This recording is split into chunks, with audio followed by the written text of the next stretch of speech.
Welcome to the Cowboy Up Podcast, where talk is all about the West. This episode is brought to you by White Stallion Ranch and the Cowboy Spirit Radio Network. Bacon and eggs, bacon and beans, bacon in a BLT. Bacon has long been a cowboy staple. Today, Russell and Alan speak with Neil Dudley, Cowboy Rancher podcast host and VP at Pederson's Farms, a producer of natural and organic bacon and meats. Fair warning, this is a mouth-watering episode, so get your fry pan ready.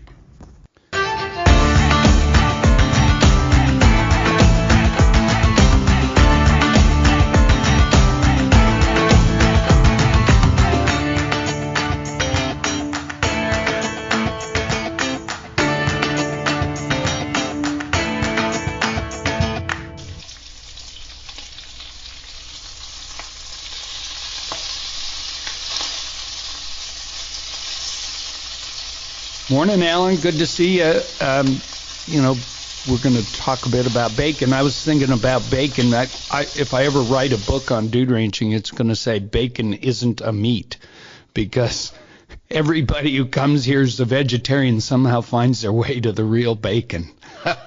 Well, it's a part of ranching, no question about that. And we have a great guest today that kind of specializes in that. So I'm excited to hear what he's going to have to say and how that all ties in with ranching, as we well know it does. Well, before we get there, don't I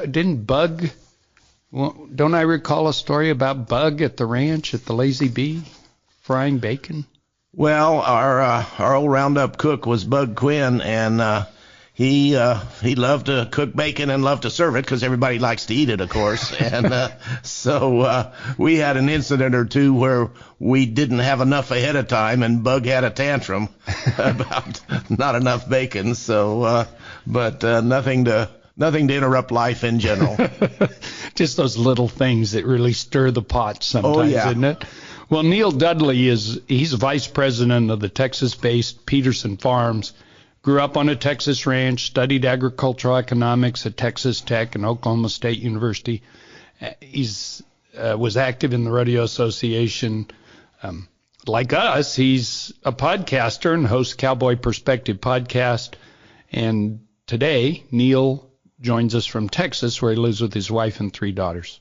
I want to hear where in Texas. That's such a big place. Neil, can you pin it down a little more for us? Absolutely. Thanks for having me, fellas. And Russell, just real quick, one little rabbit to chase. You mentioned the vegetarians always manage to find the bacon. Well, I call bacon the gateway drug, the gateway meat. It really is the gateway meat for the vegetarians to find their ways back to these animal proteins, which I think provides such a nutritious, self-sustaining or life-sustaining food.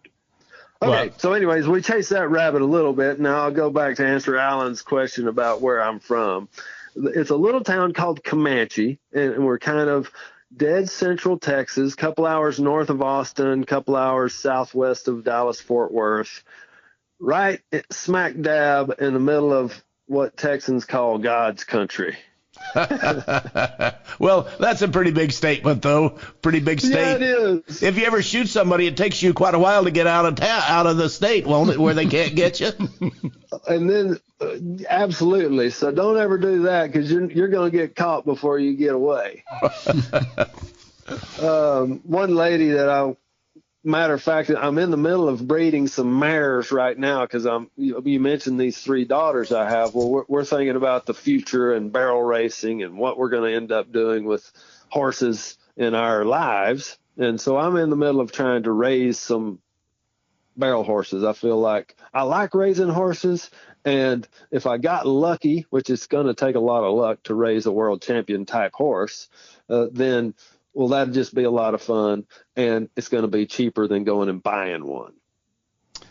But I will have to get lucky. I tell the story at our rodeo that we have some barrel racers here, and our herd manager's a real serious barrel racer. And I don't know, 3 or 4 years ago, she shows me an article in her barrel racing magazine where a 2-year-old horse sold for $237,000. Never been ridden, just based on genetics and conformation. Somebody spent $237,000 on this barrel prospect. And I always finish the story by saying to the guests, I don't know what ended up with that horse, but I'll bet $1,000 he didn't meet potential. And everybody asked me why, and I said, just because the odds are with me. I got Vegas odds on that one. That's great. That's a great bet. The odds are totally stacked against that horse going and doing $200 and something thousand worth of performance, or even reproduction. You can think about, okay, someday maybe we'll be able to, breed him or her. And anyways, that's just a long road to get that money back. Do you think there's a lot of enjoyment? Yeah. Do you think there's a lot of genetics? I know there's genetics involved, but does it really breed true in barrel horses? Well, let's just say I'm a novice at this barrel horse breeding, but we mentioned the cowboy perspective. It's one of the podcasts I do, and one of my most recent guests, the most recent episode we published was with a guy named Chance Conrado, and his family is huge in the barrel racing industry. His dad's really well known. His name's Kelly Conrado, just in case anybody wants to go check these people out. And they've raised barrel horses to the nines, And he says, in his estimation, you can make a pretty good bet if you go with the right genetics, the right dam, the right sire. I think he thinks that $1,000 bet you made is a little bit more favorable for a guy like him. And I'm not sure I could disagree with that, because they're in it. And the way they do incentives these days with barrel horses and rope horses and all these different show disciplines, there's these incentives these sires are bought into, and if you happen to have a colt out of that sire that's in the incentive, well, then there's $1 million payout. So there's just another way to gamble on it. Well, I always, and I'm not an expert on any of this, and of course near us is one of the best breeding programs for barrel horses, the Potters.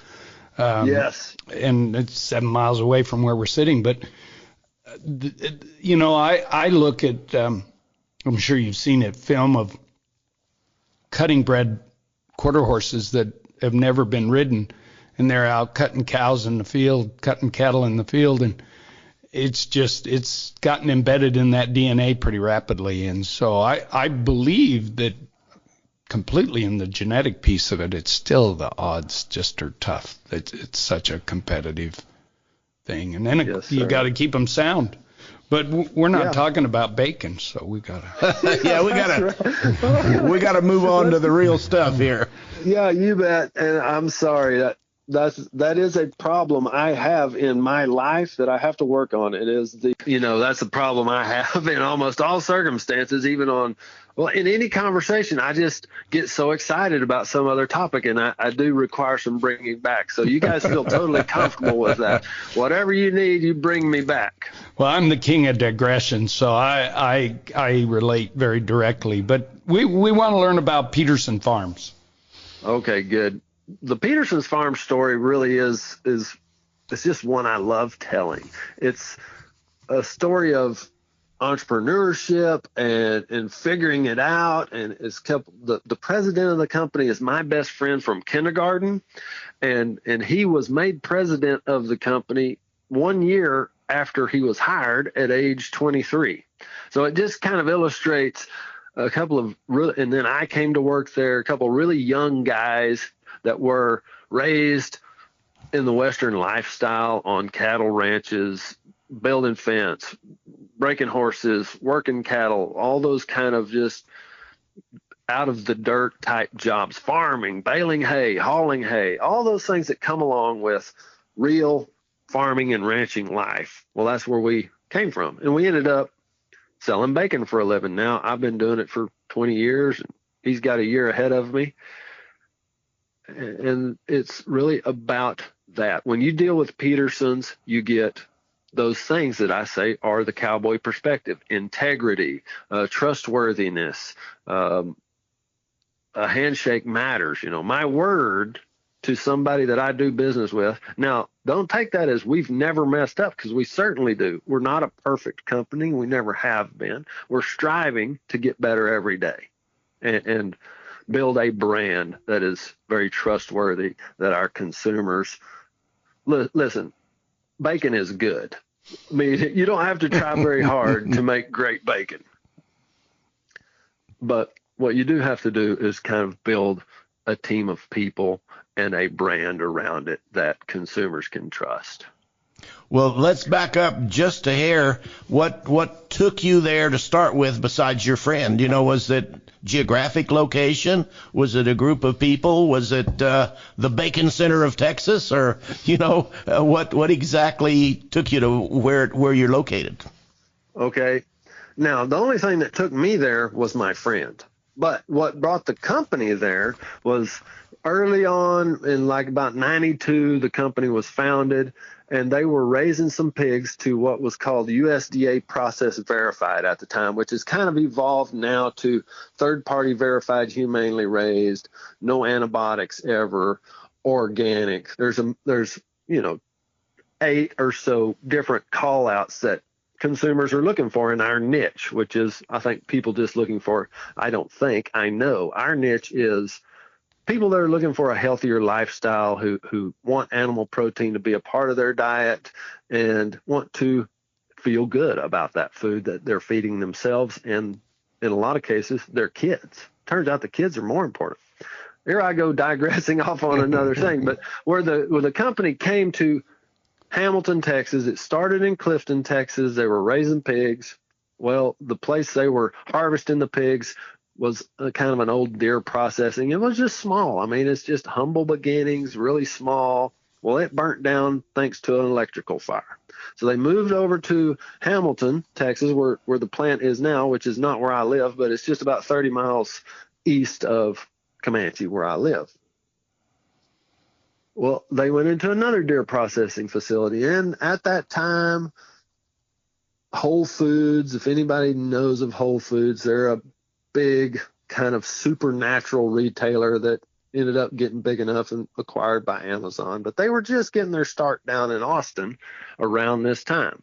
So we kind of partnered up with them. They liked what we were doing. We started selling them pork. We started selling them bacon. They started expanding. We just kind of kept working with this Texas region.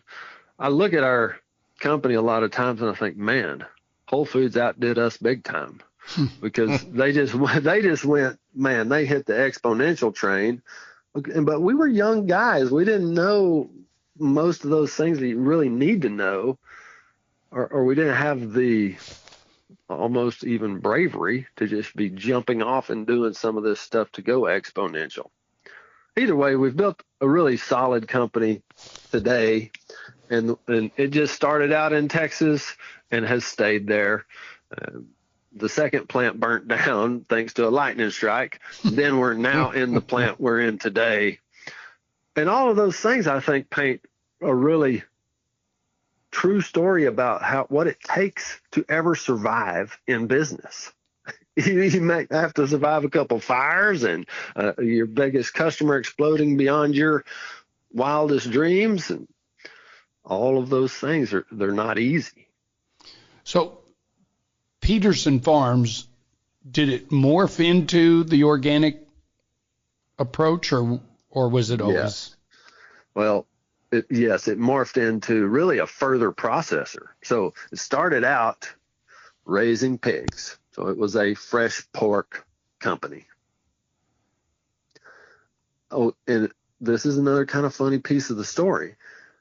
In the early years, when I first came to Pederson's, pork bellies were a problem. Like, we had more pork bellies than we knew what to do with. Nobody was buying bacon like they are these days. Bacon, some of it was just luck or good timing or just God smiling down on us and saying, people are going to wake up and realize bacon is the most versatile ingredient, great for lots of other stuff besides sliced at breakfast.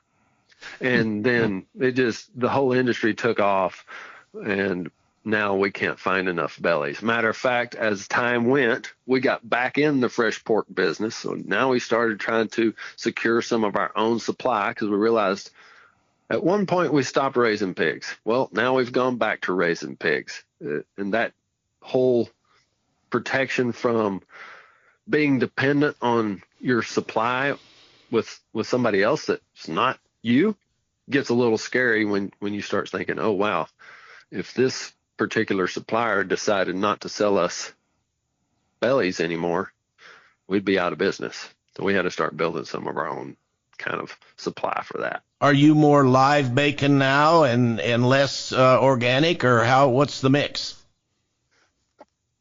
Well, I'd say we do about 70% of our business is bacon. Then we do sausage and ham for the other 30%.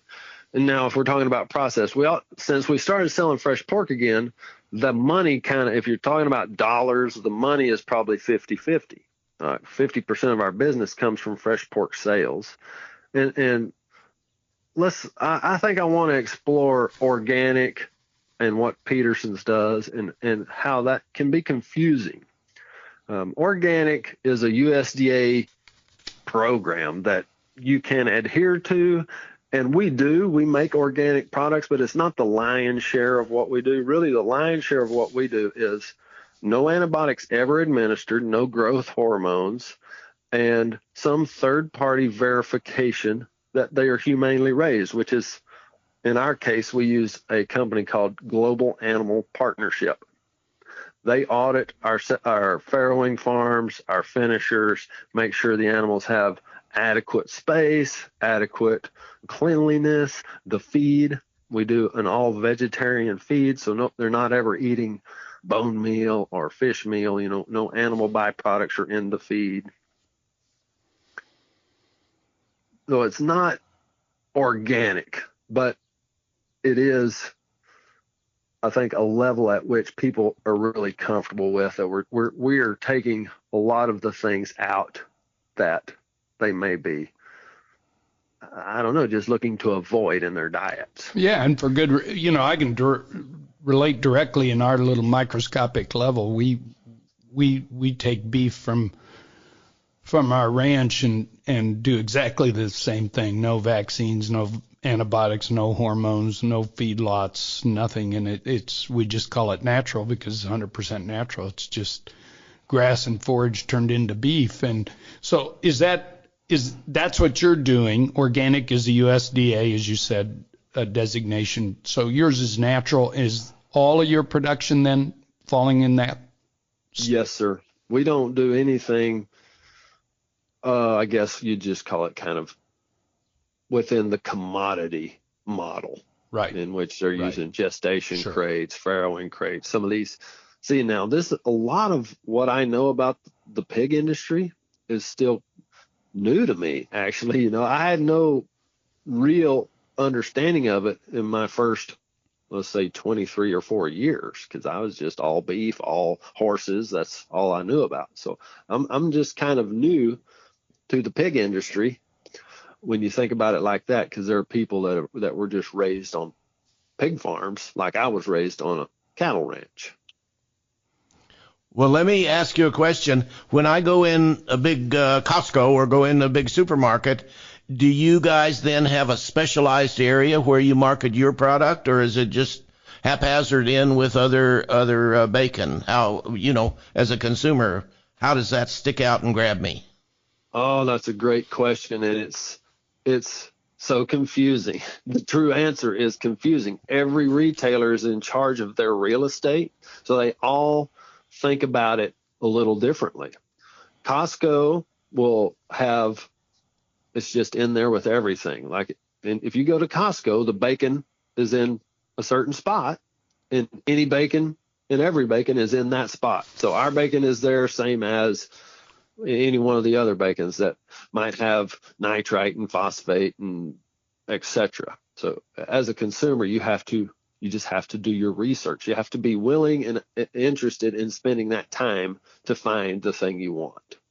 Now, say like Whole Foods, you walk in the door, you're good. If you're after those kind of minimal ingredient items. Now, you might think of, let's see, H-E-B Central Market here in Texas, or even H-E-B's. They have a special area that kind of has a green banner up above it, and it says natural and organic. So that's the section where they have kind of somebody looking for those items can go to that section and find the variety, from bacon to hot dogs to pork chops to steaks. All the different items they know in that section will meet their expectations, where the other bacons and sausages, etc., are merchandised just in a different area. So that's tough. I think as a consumer, I think most of them do eventually kind of shop in the same spot most of the time. So they'll learn that. They figure that out about their retailer that they work with. And if you're new to it, you just have to go find it. I can't tell you exactly where to go in every retailer, because they all run their merchandising their own way. Bottom line, pay attention. Yeah. So you're a branded processor of your own product. Is that a fair? Yes, sir. Yes, sir. If you did not have your own processing capability, would you have the same challenges that big and small in Arizona and elsewhere have in getting capacity? Yes. I mean, we took an approach towards the business early on that we wanted to be in control of it. Now, we've got a lot of competitors that used top-notch co-packers to grow their brands, and they didn't have a plant that they needed to keep, I just say viable, keep Sure. employees staffed and keep flowing.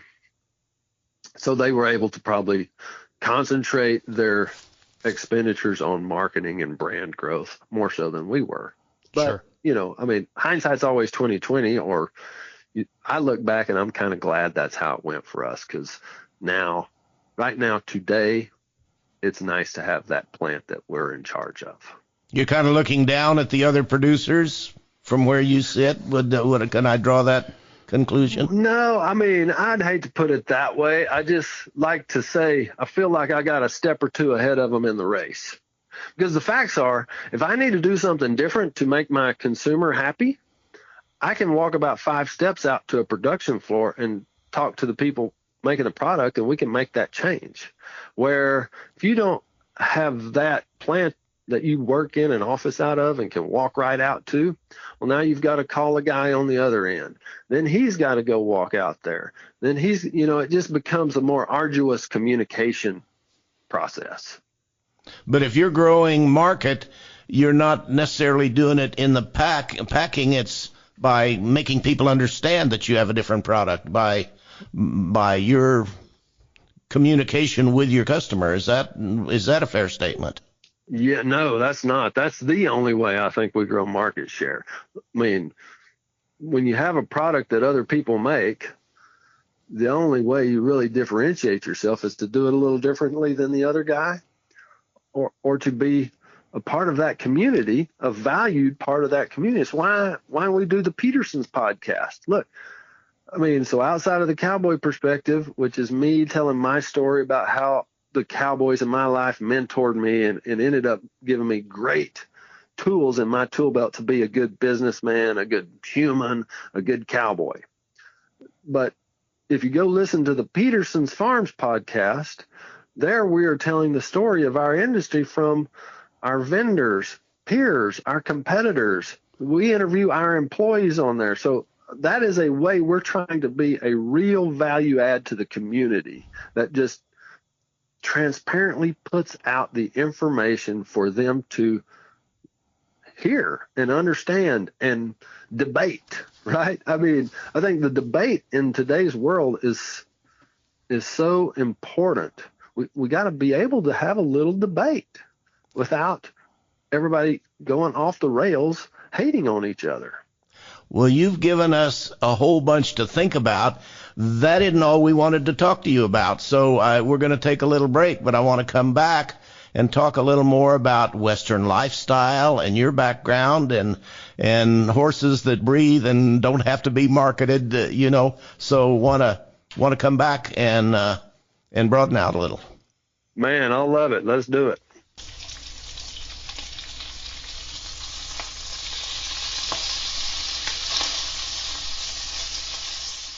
And indeed, you can almost smell that bacon. That sound of bacon kind of just rumbles around inside.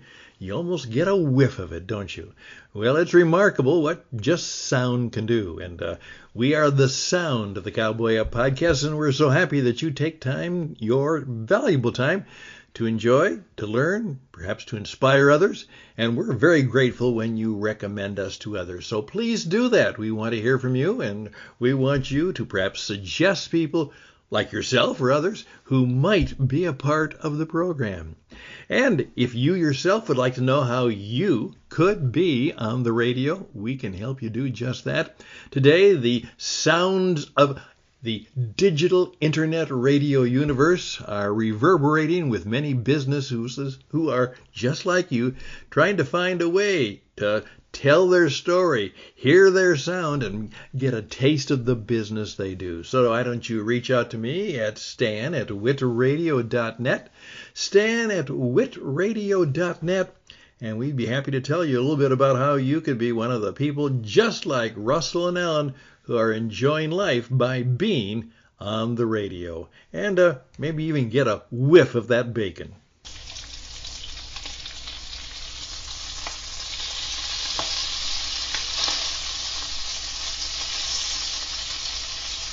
Well, Neil, before we get talking about horses in the West in general, which is, of course, I think one of our or two of our favorite topics in general, I just want to simply know, you've got the processing. So the pigs come in and they're processed. We all know what that word means, or we should. What is the process of actually making, smoking, whatever? How do you make bacon? Oh, I love this. It's a really intricate and interesting process for us specifically, because we eliminate a lot of ingredients that make it easier. But I'll just paint that picture for you, and hopefully your listeners will be able to visualize it. So we raise what I think is a really high quality pig. And so we start with a top-notch raw material, which is the belly. The underside of the pig is where bacon comes from. We get combos, which is 2,000-pound boxes full of these bellies. They come into our plant. We roll them into what we call the kitchen, where they unload them and put them in vacuum tumblers. This is the first piece of our process that's really done different from a lot of the other conventional bacons. We do not do injection. We do vacuum tumbling. So we fill these vacuum tumblers up with bellies, and you pull a 20-pound vacuum on there, and you put your brine in there, and then you just tumble that. It's a massaging way of getting the meat to just accept the brine, where in injection it's needles jabbing into the meat and just spraying the brine into it. Has always been our philosophy. Almost, it's even with cattle. Like if you just let them do kind of the thing that's natural to them, wow, life goes so much easier. So we're trying to let this meat do what's natural to it. It accepts the brine at the level it feels comfortable with. We're not making it do anything. That's kind of the thought process. So after that 3 or 4 hours, you pull those bellies out. We hang them on what we call trucks. There's about 800 pounds of bellies that go to each truck. Then they roll into the smokehouse. Another kind of different piece of the puzzle for us is we do all of our smoking with natural wood chips. There's no atomized liquid smoke. We just kind of eliminate all those shortcut time things. Like a lot of people, time is money. So it does cost us more in that regard, because we're really smoking it with wood chips, real smoke houses. So you've got to take consideration for the barometric pressure, the exterior weather, all those things affect these smoke houses. And we have to have a really finely tuned process for that. And that's another about 4 or 5 hours, depending on all those different factors. Goes in the smokehouse, gets smoked. We use hickory wood chips or apple wood chips and a little bit of cherry wood. So those give you all three a little different flavor to the bacon. Now, this gets to be a long story at this point, but it's really quick. Now, it kind of flows downhill quickly from there. It goes into blast chill. We're USDA inspected, so we've got an inspector on site all the time, making sure our processes are. Food safety is the number one thing. You can't be having a plant and making people sick, right? So we have to make sure those things are took care of. Part of this cooking to temperature, then chilling quickly to temperature, that is preventing any of these bacteria or pathogens to grow that might make somebody sick. But quickly you go to the blast chill, then you go into the freezer, you temper for a couple days, you go to what you call a bacon press, which takes kind of a wide, ununiform belly and just presses it into a really pretty rectangular shape. So it then goes to the slicer. The slicer has some vision technology on it, so it's taking a picture of every slice, running an algorithm to decide whether or not how much lean and how much fat it has, and if it should adjust the slice thickness a little bit, so we're hitting our exact weight packages really good. Down a roll stock machine, in a box, onto a truck, off to the distribution center, out to the retail store, off to somebody's house, and maybe your ranch even for breakfast or lunch or dinner. I argue bacon's good for every meal. That is fascinating. Yeah, you had us exactly hooked, and you were reeling us close to the boat there. Yeah, right. Well, it takes a bit to tell it, but I think for somebody that doesn't know, I want to be able to try to paint that picture so they can see it, because I can't walk everybody through the plant. I sure wish I could, because it really is an experience that they then truly get a feeling and an understanding of what our product is all about and the people that care so much about it. So I think it's incumbent on me to really paint that picture as best I can. Do you have a whole campus there of different buildings, each one serving a function? Is it like a campus, or is it one great big old warehouse that you do it in? Yeah, it's one great big warehouse.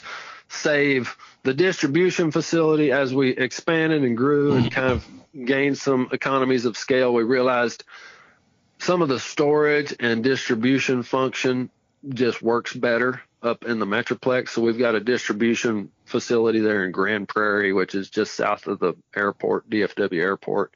That's where all of our distribution runs from, but all the production happens still in the third plant we ended up in, and we've added on to it about 6 different times. Can people get Pederson Farms products anywhere in the U.S.?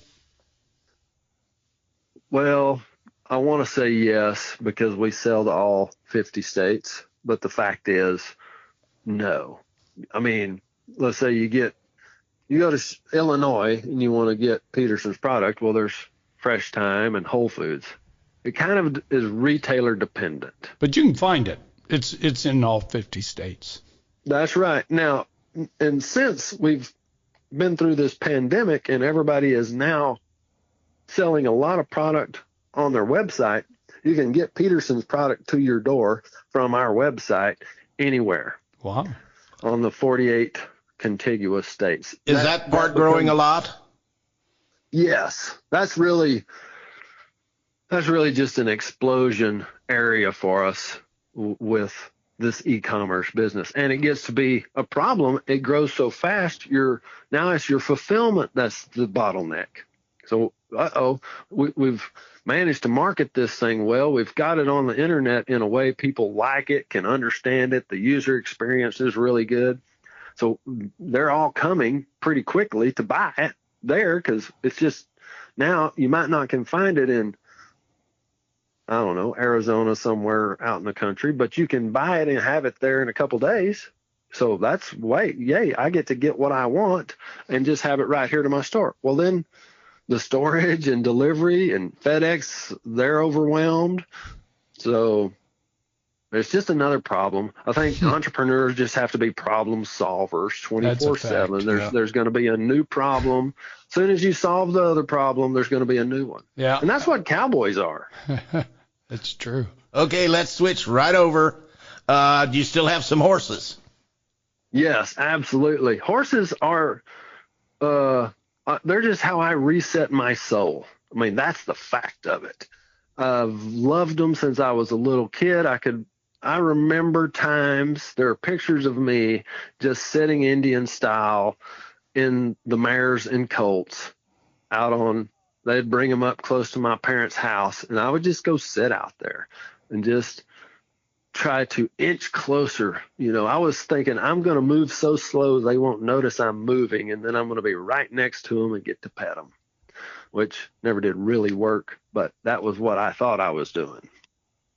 Well, you've got some daughters that compete? Yes, sir, I sure do. Now, compete, probably not yet, but they're interested. We ride, they help us gather cattle, they help us work cattle, they give vaccinations, they do all of those things that I think teaches them some work ethic and gives them a perspective and an experience with animals. And to understand some of that, I think, is what I wish I could give my counterparts out there who just don't have that same experience. So their opinion about farmers and ranchers and whether or not we care about the animals, they just don't have that experience to understand it from our perspective. You still, when you're talking about gathering and all that, you still have a cattle ranch that you're running? Yes, my family's, I probably left this part out early on, but I was raised on a registered Hereford cattle ranch. My granddad started it. Now my dad and his three brothers, or couple brothers and three cousins, still run it today. We've been in business selling bulls since a registered Hereford bull since 1953. There's parts of the ranch that were still in operation since the late 1800s. So I would say my roots go really deep here in Texas with that ranch and my family. And then so outside of that, we've started running some commercial cattle ourselves, my dad and my brother and I. So that's some of the stuff that me and the kids get to do more often, because I'll schedule it all we do the work during spring break or sometime when they're going to be available. Do you still rodeo any? No, sir. I got out of the rodeo business when I started. Let's say I was always really good, but my mental game was short of where it needed to be. I didn't have the ability to just not worry about it when I didn't win. And then I just beat myself up about that. I'd say, look, everybody, you've got to think about your mental game. Let's say you got to be physically capable, but the mental piece of it is so much more important. And it's true in business, podcasting, everything, rodeoing. You have to be able to get over the losses because they're guaranteed in every way. You're going to have some losses. So especially with livestock. Yeah. That's right. Well, tell me a story about your very favorite horse. Oh, I know. You gave me this question prior to, and I'm sitting here debating which horse do I tell them about, because, like I said, they just reset my soul. I guess I'm going to have to go with the horse. My granddad actually registered his name as Doc Bimbo, and that rings a lot of bells. Yeah. If you ever listen to that country song Bimbo, well, that's kind of the beginning of the story. And growing up in a family ranching operation, there's a lot of kids, right? Well, we certainly had a lot of kids. When I was a sophomore in high school, there was a kid named Dudley with the last name Dudley in every grade.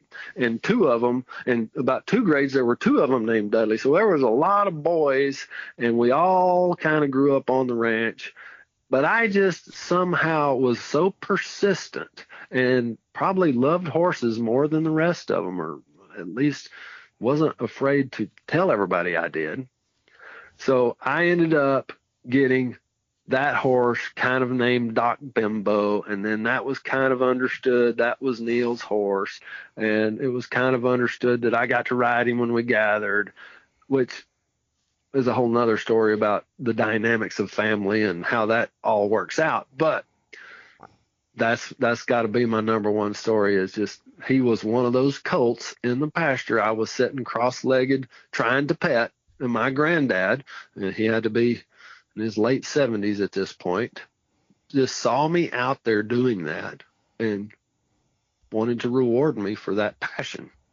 So there was a horse named Bimbo, that first one I ever thought was mine. Did you get to break him and take him all the way through? That's right, I sure did. I got to break him. Dad helped a lot of that. You know, I was probably not really old enough or mature enough to understand the specifics of it, but it was a really good experience for me, learning that and spending that time with my dad and learning those truths about a round pen and team building, because the truth is you're trying to build a team with that horse more so than manage him or be in charge of him. Really want to have a team there where he's thinking and you're thinking and you're both interested in winning. So we talked about, I'm going off track now. Remember, I like to digress. You're in the bacon business, a serious bacon business, doing it natural, doing it 50 states. You're in the cow business. We were sitting around, my son and daughter-in-law and my wife and I, and they were going, why don't they do beef bacon? So they started looking around. You know, you just do like anybody. You go on the internet, and I guess there's an issue with when the fat of pork versus when the fat on beef crisps, and that's the main reason that beef bacon is an anomaly, to say the least. Do you know anything about beef bacon? Oh, I love it. I love it. We make beef bacon, and we take a little different approach than most people. So I don't really know where to start, but you just think about, if you're going to make beef bacon and you're taking the belly of a steer or heifer or cow, it's not quite the same meat as it is in pork. It's marbled similar, but the cut is called the navel, so it's just tough to make it just like you would bacon. It doesn't fit on the equipment quite the same. It's all kind of, it's a little bit chewier if you don't do it right. It needs a different process. It needs a little different timing. So it doesn't fit into a bacon plant real easily. So a lot of people don't do it just because it's not an easy fit. It's, you know, we could focus on selling more bacon that we know how to make real easy. And, you know, how many people really want beef bacon outside of some religious reasoning or just ranchers that want to think I'm utilizing the full animal? That's another thing we really try to think about when we do stuff, is how do we utilize the full animal? That's an important piece of sustainability and regenerating this repeatable process. What we do with our beef bacon is we take the eye of round and we run it through a bowl chopper. Then we give it the flavors that we'd give any of the pork bacon, and we form it into basically a slab. So our beef bacon is what you call chopped and formed, and is brilliantly good, but it's not the same experience and not the same eating experience as you would get from pork bacon. It's pretty much, you don't want to try to crisp it up and cook it as much as you would bacon, because it kind of turns to jerky at that point. Well, that's interesting. I think maybe I'm going to have to try some of that. Never have tried. You've got me on board now. That's good. I'm telling you, since you invited me to your show, you're going to get some. I'll just make sure of it. All right. Well, that's great. Well, let's talk about, it sounds like you do more than the cowboy perspective. You do also a separate podcast for Pederson? Yes, sir. I sure do. Now, I did the cowboy perspective because I'm driving down the road and I'm 40 years old, and I'm realizing I've skipped a lot of years paying attention. You know, I mean, the fact is, I just skipped a lot of years paying attention. I was busy building this thing with my best friend, and we're trying to figure it out. And then I get married. My wife comes on board. She's helping us with marketing and that kind of stuff. And I'm paying attention now, at least a little bit more than I used to. I'm listening to this guy named Gary Vaynerchuk. He's just kind of well known for being an entrepreneur and a marketer, and he's made some investments early on in a lot of startups that ended up being big, like Uber and companies like that. Well, he said something about everybody should have a podcast.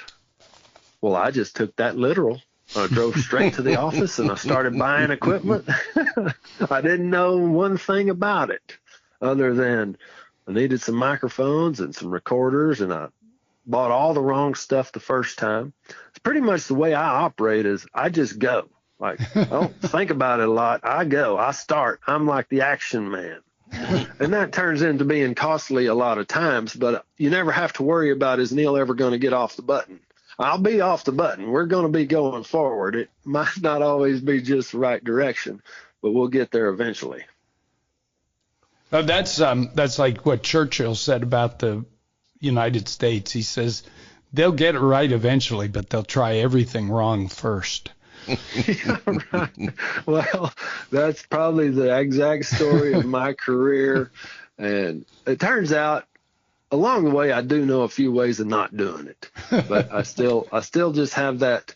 I think it's some of that cowboy perspective was just built into me. That was, if that wild cow's on the end of the rope, get off your horse and go get a hold.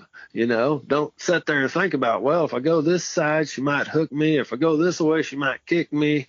You don't have time to wait on all that. Get down there and get in the middle of it and figure it out once you're there.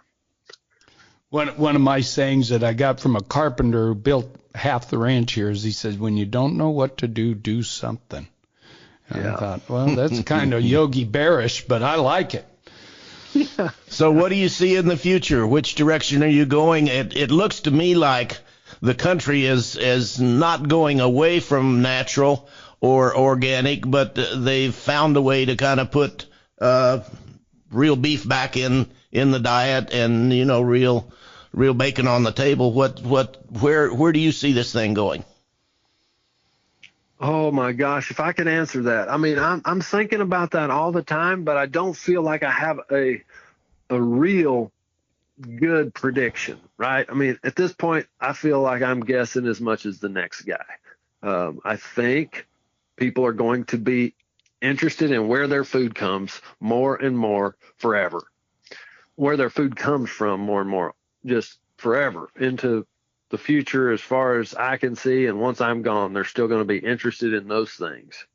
Will it be veggie burgers? Will it be actual animal protein? Will it be some other thing that's invented between now and then? I don't know those answers. I've quit trying to predict the consumer a long time ago. I think that's just a bad gamble. I try to do, as a company, we try to do consistent, trustworthy, valuable things that people understand and can see the story behind and know how we feel about it. And then when that stuff stops selling, we got to figure out what it is they want that we're not doing. But as long as it's selling, we know we're in a good spot. Yep. Well, where can they, so Cowboy Perspective is one podcast. What's the Pederson podcast called? Is it just that? That's it. That's right. You can find all of these, or both of these podcasts that I host and am really passionate about, on any podcasting platform, from Spotify to Apple Podcasts to Stitcher to Amazon. All those, so we're syndicating that RSS feed out to everywhere we can. Then you also can find them on our website, which is pedersonsfarms.com. And there's a little menu button there for podcasts. That'll take you to the podcast for the Pedersons specific stuff. If you do happen to go check that out, you're interested, you like the story of Pedersons, I encourage everybody, just sort it by employee interviews and listen to those employees. That's where you're going to really learn quickly about Pedersons and what we're all about. Then you can go get more and more topic specific with our customers and consumers and other people we've interviewed. So Neil, it's the website, and I assume that's where you can get your bacon ordered online. Give us that Yes, website sir. again. And I better spell it because Yes. I say Pederson's Farms, and a lot of people will think that's a T, Yeah, but exactly. it's a D. So it's PEDERSONSFARMS.com. And you got to get both of those S's or it won't work. Right. So Pederson's farms.com, and they can get online. They can find the podcast. And Neil Dudley, thank you so much. It's been a lot of fun. We've kind of held you on. Sorry about that. I could talk about this stuff all day. I'm just getting started. Well, you did a heck of a job, Neil. Well, I appreciate y'all and just what I've studied on YouTube now, being invited to the show and learning a little bit about what you do. I say, my hat's off to you guys. You're doing some really good stuff. That Alan, the story of the wild horses, really just the things you both do in your daily life is valuable to America, and I would even argue the world, and keep it up. Well, I think you overreached a little there, but it's fun as the days go past. I think we both get a kick out of day by day. Yeah, well, that's what it's all about, isn't it? I mean, you're not guaranteed another day. You might as well enjoy the one you've got. Absolutely. We'll end with that. Thank you, Neil. All right. Thanks, fellas. Bye.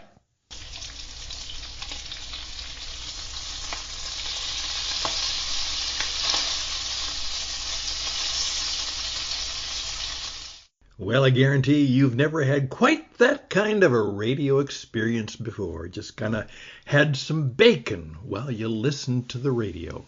Hey, that's just part of the experience at White Stallion Ranch. That's where we call home the Cowboy Up Podcast, right there in Tucson, Arizona. Right now, the weather is rather delightful, and you might enjoy it. And if you can't make it right now, you, of course, can kind of say, hey, what's available? Where me, my family, my friends, maybe even my whole company can come out and enjoy that Western experience. Well, we want to help you. So just go to whitestallion.com, whitestallion.com, and then find a way to connect with us, and we'll see what we can do. Lots of people are booking for that experience. They want to be cowboys, and we can help you enjoy that Western way of life. So once again, whitestallion.com. Check us out, and we hope to see you soon and share a little bacon with you.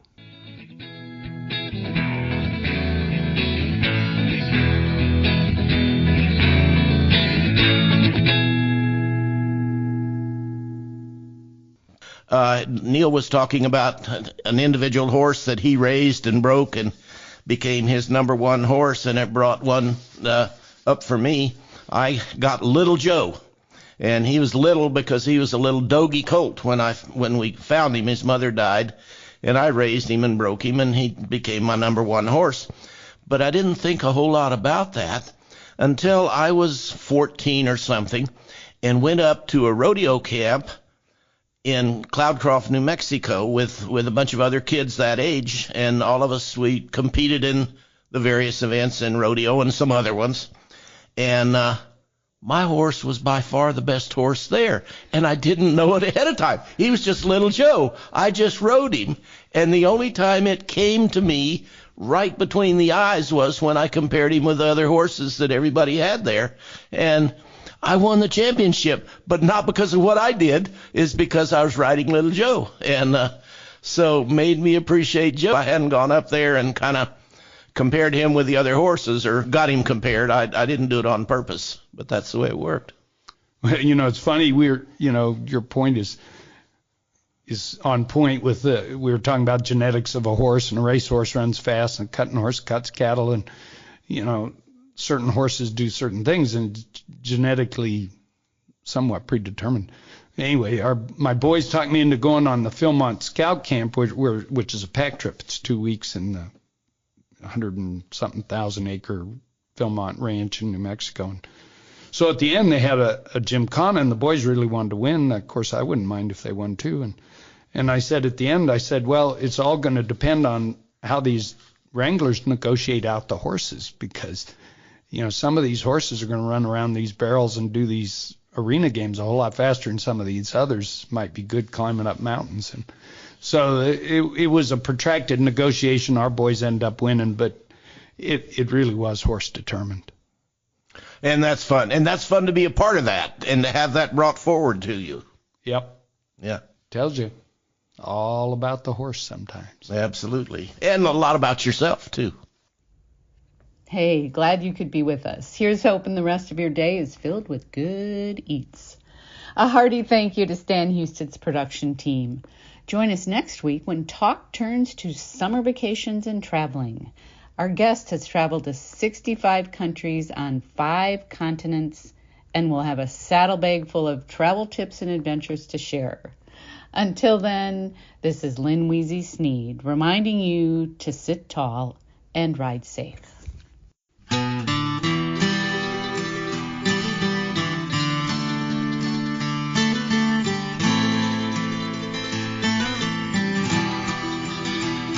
Storm rolled in from the western sky. 2,000 head of steers took flight.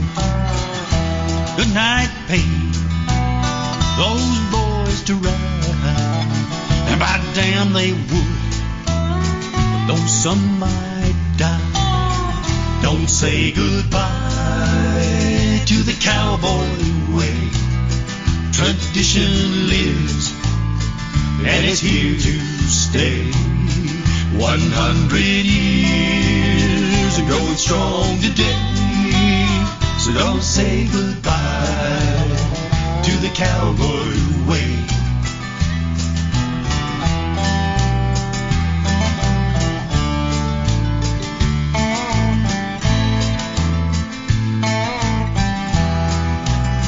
She's 10 years old on a stout bay horse.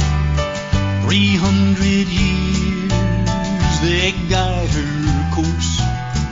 From the Spanish quest to the blue and gray, to what we call the cowboy way. Don't say goodbye, don't say goodbye to the cowboy way. To the cowboy way. Tradition lives, and it's here to stay. 100 years ago, it's strong today. So don't say goodbye to the cowboy way.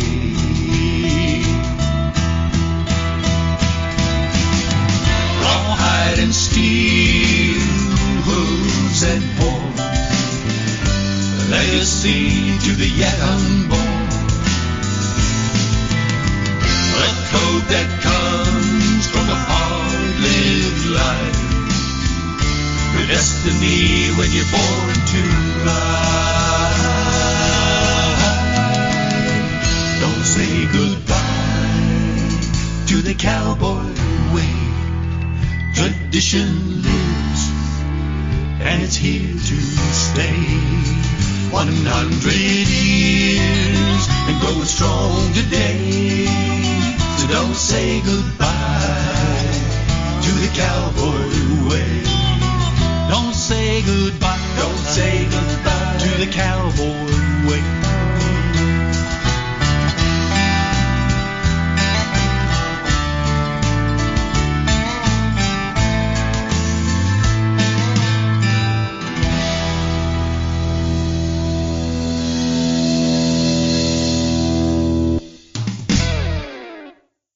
And a producer's thank you. The cowboy kindness that we got from Jim Jones and his posse as he provides that favorite and wonderful song that we get to use from time to time as a theme song for our program and way of life.